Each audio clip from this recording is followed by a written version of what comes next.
Welcome back to my YouTube channel. Make sure to like and subscribe to the channel for more interesting stories like these.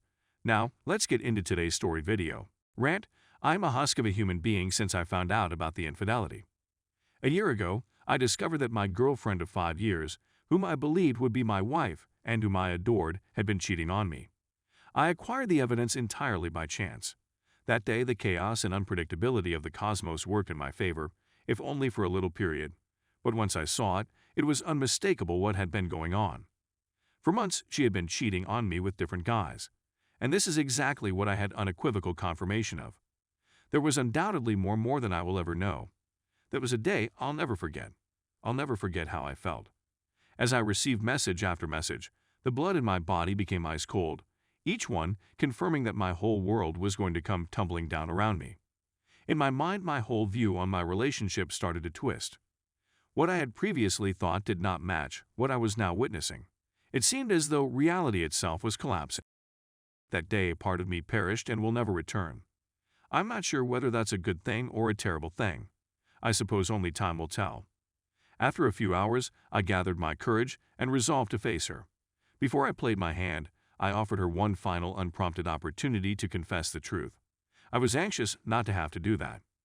Even after reading and seeing everything, things that shattered my whole self-esteem in a matter of minutes, I still wanted to think she would at the very least come clean about it all without me presenting her evidence. I now realized that I was utterly insane at the time. How could I expect someone as deceitful, greedy, cowardly, and dishonest as her to tell me the truth?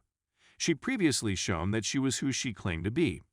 She was the first person to whom I ever really opened myself, both physically and emotionally. I was absolutely innocent and had a blind optimism and trusting attitude that she effectively abused and has since vanished. I sat her down gently but firmly and asked her if she had anything she needed to tell me. She declined. I inquired if she had ever cheated on me throughout our relationship. She declined. I asked if there was anything she had lied to me about, and if so, to please come clean about it. She said that there was nothing. She pretended to be perplexed that I would even pose these questions, as if there were no legitimate reason for me to question them at all. As she answered each question, I could feel the color drain from my face. I could really feel myself becoming pale. With each response, I realized the person in front of me was someone I had never met before. Finally, the excessively idealized image of her in my imagination was detached from her genuine person. I simply sat there in quiet for a few moments, trying to figure out what was going on and how I was going to continue. I asked her one more pointless inquiry. Is there anything more you want to tell me? Anything. Are you certain there isn't anything? No. What is the source of this? Is there a problem? She responded. I was crushed and in a state of shock. She made me play my hand, so I just took a big breath and started reading her letters to each of her guy toys aloud. Even when I read them aloud and glanced over to her for her reaction, she seemed perplexed as to why I was reading them at all and pretended as if nothing was wrong. As if these communications didn't imply anything unusual at all. It was just a routine discussion amongst friends, which was weird to me since I don't recall having any buddies with whom I discussed meeting up for snuggling or kissing. Call me crazy, but I don't send nude images of myself to my friends, and they don't send me naked pictures of themselves. The more she pretended to be stupid as I read them, the more enraged I became. My head felt like it was ready to burst. On the exterior, I kept my cool, but on the inside, I was on the edge of going insane. I didn't fall for her deception methods. No, not this time. I knew I had all of the cards.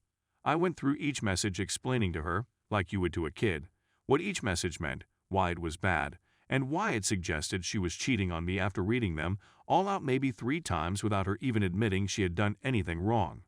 She was a wise young lady who didn't need me to explain why sending a message indicating plainly that she was going to meet up with someone was considered cheating.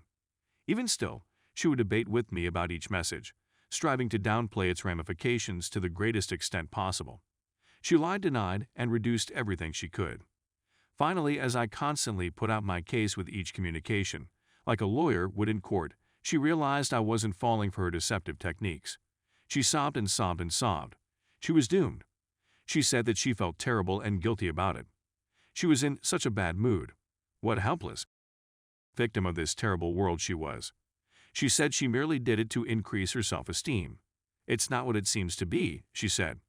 She had been thinking about informing me for days, but didn't want to harm me, so she chose to carry the load as punishment and never tell me. But she also told me she was going to inform me in a few days. Neither example made sense, considering that this was not something that happened in the distant past.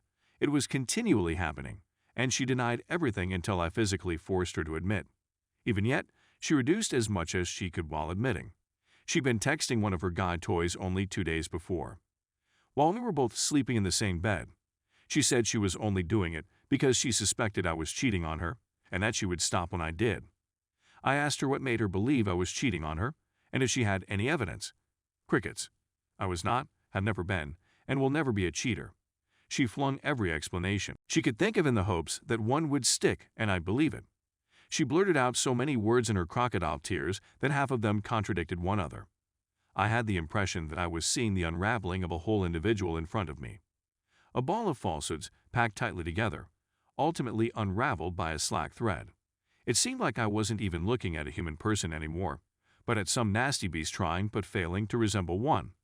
I really considered if she had a personality issue or was a psychopath/sociopath to some extent. It was very strange and distressing to see her unraveling. Throughout our relationship, she did a slew of other heinous things to me. I was young, inexperienced, and caring. Someone like that would be the ideal target for someone like that. I treated her like gold as she emotionally tormented me and love-bombed me until I forgave her. Then do something much worse. Then she will love-bomb me until I forgive her. Then do something much worse. And the cycle would continue until she finally abused me horribly without remorse, ending in her ultimate betrayal. The only reason she tried to demonstrate, fake, regret was because I'd had enough of her and her unethical actions. I called it quits. To make matters worse, she informed her family, whom I loved as if they were my own, and for whom I did so much that it would be too long to list in this essay, that I was the one who cheated on her. She had a younger cousin who lived with her family and with whom she was close. I treated her as if she were my own flesh and blood, and I sincerely loved her as if she were my little sister. She is just a kid, so I certainly don't hold anything against her, but when my ex and I split up, she messaged me and sent me really terrible things because she claimed that I was the one who cheated on her. It devastated my already wounded heart.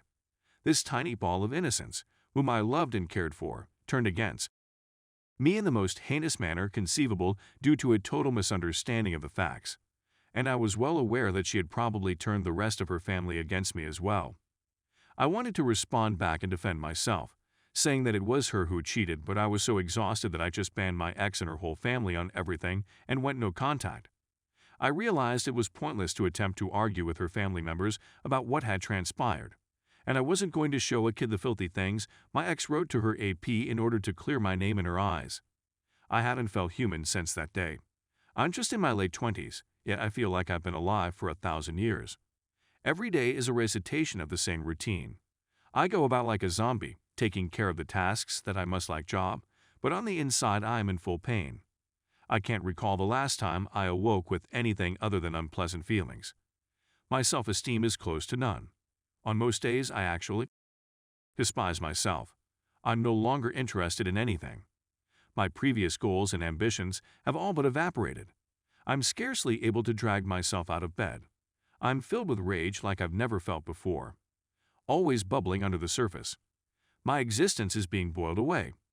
I'm in the worst depression I've ever experienced. I'm plagued with vengeful ideas that I hesitate to act on. I'm having disturbing ideas of committing violent things to myself. I have no desire to do anything violent to myself. I am not suicidal or anything like that, but these movies of me doing something like that play in my brain. I'm not sure how to put that into words. I just have a mental image of myself doing something like that, and I have no desire to really do it. I merely watch it happen, if that makes sense. Almost everything is a direct effect of my connection with my ex. I'm not here to give you advice. Despite her several efforts to win me back and demonstrate how much she really loves me, I have no communication with my ex. I go to the gym and keep myself in good condition. I have many wonderful friends with whom I spend my time, as well as a wonderful family of my own. I don't want to burden them with my suffering. I do my best to put on a brave front while suffering alone. I have a lot of interests as well as a terrific job. But when the hustle ceases, ideas fill my mind like a tsunami. The negativity hangs on me like an anvil around my neck. Edit. To clarify for some, my ex and her family have no contact with anybody in my life. So she isn't going around telling everyone I know that I'm the terrible person. She simply informed her family. Obviously, it still stinks after all I've done for them and the love I and her family had, but it has no bearing on my present life/relationships. Everyone who knows me is aware of what occurred. I'm not even sure why I wrote this post. I think I'm simply venting/ranting. It might be tough to keep everything to myself at times. Reading this may help someone who has cheated or is considering cheating appreciate the significance of their acts. If they ever thought such a selfish, cowardly, and despicable thing in the first place.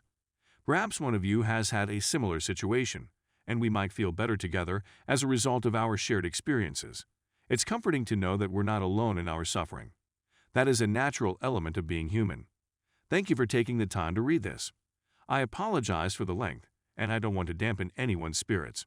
I wish you joy and happiness in your life. Be considerate, be truthful. Be a person of character. Send forth love, laughter, and smiles, not sorrow, suffering, or pain. Treat people in the same way that you would want to be treated. Something we are all taught from an early age, yet many do not seem to understand.